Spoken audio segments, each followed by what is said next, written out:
Okay, here we go. We're going to start this crazy video. All right. So right now we're going to focus on energy diagrams with those curves. So let's start with the basics. So we're going to start off, these are fake chemicals. So we know these are the reactants, or also known as reagents. It's another word for reactant, same thing. And we're going to form products. So what happens is we have a bond here and a chemical bond here. They can be ionic, which isn't as strong, because you know why, or they could be covalent when they're stronger and they're really holding on because they have to share. So let's not worry about what type of bonds are here. Let's say we have A, B, C, D. They're fine. They're stable. They have a full outer shell. That's why they formed a compound. How do they decide to break apart and get crazy and be by themselves again, and then all of a sudden form new stable substances? What do you think you need to do to cause change into this system? These guys are stable. What do we want to do to cause change? Add what? Energy. Bingo, right here, endothermic.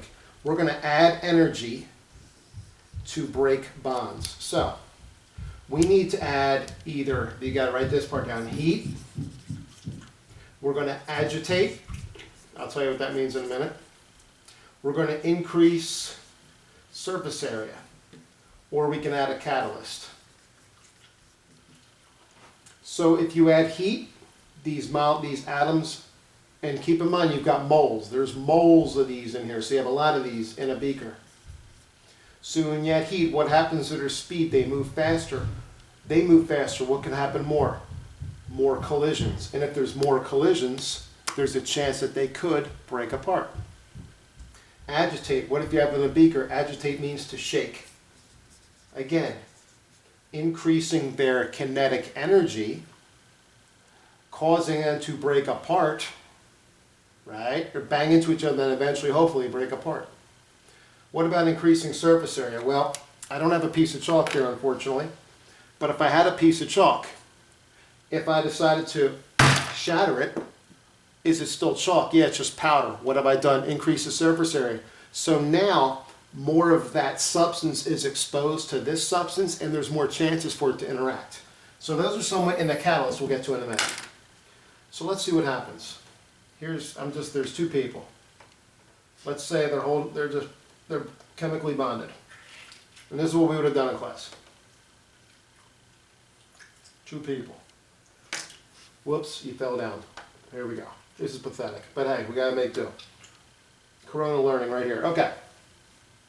Chill and happy. Chill and happy. Okay? There's no incentive for them to break apart. So right now they have bonds. They're either covalent or ionic. I don't care right now which ones. So eventually we need to somehow cause some chaos to get them all alone. They're going to go nuts. Like crazy. I don't know what to do. And that's that upwards part of that curve. So let's add energy. Let's just do this to them. Let's mess with them. Here we go. Watch this. Want to add some energy to them? Want to change them up? Boom! Boom. Oh my gosh, now they're crazy. They're all over the place. Crazy, crazy, crazy, crazy, crazy, crazy. Who do I go? Who do I go with? Where do I go? Oh my gosh, oh my gosh. This is right now, pause for a second, peak of that curve, which we'll draw out. Who do I go with? Where do I go? Who do I go with? Where do I go? Now we need to what? Make new products. So now, this one and this one go together. This one and this one go together. Why do they decide to go together? Because this could be a metal, non-metal, right? They could get a full outer shell that way. Okay, so let's try this again. So right here, so now, real quick, I'm going to erase this part. Bonds breaking is endothermic. Reagents, reactants. We have a transition state of craziness. That's where there's peak stupidity. And I'll draw that curve in a second. And then when bonds force, energy is released. We'll get into that in a second. Okay. Okay, let's see. Let's hope I didn't put the same people together. Let's make sure I don't put purple and brown back together. Okay. Get up there. There you go. Happy, whatever. Okay? Now, everything's chill. These bonds have potential energy inside of them. If they're going to break, we have to break them. Do you understand? We have to add energy and cause chaos. Sometimes you can add heat. You can shake them up. You can rip. What if I rip? I can't rip people and have that sick. I'm not going to rip a Lego person if that's it, but like you can rip up substances. Like if I had a Alka-Seltzer tablet, if you ripped it in half, more of it could react with water. Okay? I'll get to a catalyst in a minute. So right now, they're chill. So right now, we're kind of like make sure you can see this. I'm going to put it like right here. We're like right here. Here's the graph. I'm just making up numbers. Here's the graph. Right here, we're chill. This is reactance. Okay? Uh-oh. Something's going to happen. What causes change? Energy. Boom. Whoops, her hair came off. Boom. Here we go. We have craziness. Here we go. Oops, got this guy. She lost her hair. Okay. Everything's crazy. We don't know where to go. Who knows what's going to happen right now as bonds broke. So right here, bonds break.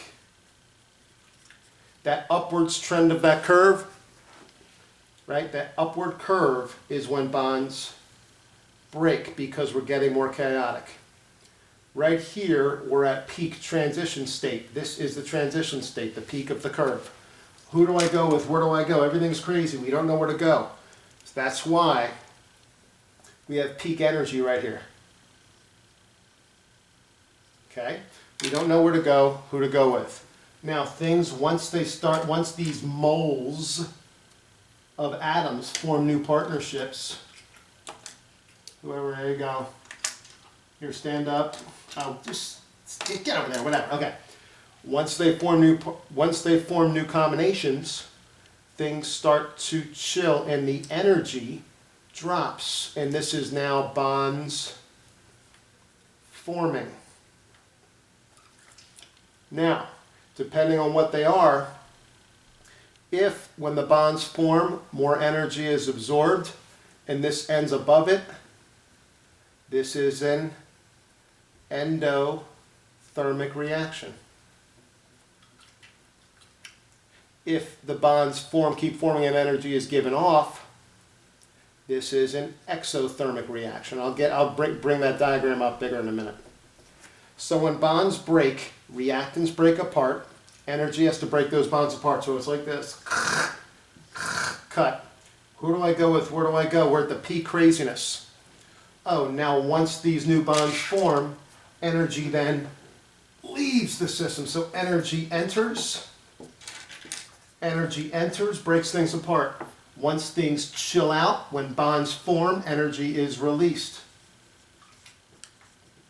Energy is released. Energy is released when bonds form and things start to chill out. How much they chill depends if they're endo or exothermic. Okay, so let's take a look at this graph.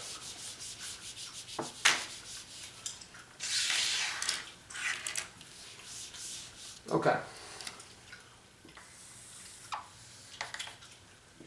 So the x-axis is reaction progress. The y-axis is going to be energy. And this is going to be in kilojoules per mole. In your POGL, we'll get into mole ratios in regards to chemical energy. So let's use easy numbers. Let's say the reaction right now starts off with 500 kilojoules. So right now we have chill reagents or reactants. They're stable. They have a full outer shell. They're fine. All of a sudden chaos ensues and we add energy. So right now the energy in the system is going up. Why? Bonds are breaking. This is endothermic. Bonds are breaking. That's an endothermic process. Okay? Right here, we've got our transition state. T sub S means transition state. What that means is, it's like A, B, C, D. Who do I go with? Where do I go? There's peak chaos. Peak chaos. P chaos, okay? And then all of a sudden they find, we'll bring this down, new bonds form. Energy is released. Exits, exothermic. So depending on what's made, right? If the products are formed here at 1,000 joules, if you take a look, the delta H is a positive 500 joules. Why? My starting reactants had an energy of 500 joules. My finished products took in more energy than it started with. It absorbed more. So it's an endothermic reaction if I have a positive delta H. Endothermic reactions in the end feel cool because they absorbed and sucked in all that heat. Or it may continue if it's an exothermic reaction. What if it continues down here to like 200 kilojoules per mole? So if it goes down to here, whoops, sorry. The delta H would be negative, started at 500. The new substances have an energy of 200. So an excess of 300 kilojoules per mole, were given off. This is an exothermic reaction. Okay? So again, reactants, energy has to enter, bonds break, endothermic process. Transition state, chaos, who do I go with, where do I go? Exothermic process when bonds form. So every reaction has an endothermic part where bonds break and an exothermic part where new bonds form. Well, what makes it an endothermic reaction? Is if the new products, right, absorb more energy than it started off with. So if I have a positive delta H, if the reaction ends with more energy absorbed than it started with, it's endothermic. If it ends with less, it's exothermic and have a negative 300 kilojoules per mole. Okay, I'm going to stop this video here. And I want you now to watch the bond energy calculation on demand. And then I want you to play with the pogo a little bit more and work through it. And then there's going to be another video tomorrow on catalysts and enzymes and how we can make the reaction occur faster. And we want to lower what we call, this is our activation energy, 500 to up here, we'll call this 2,000.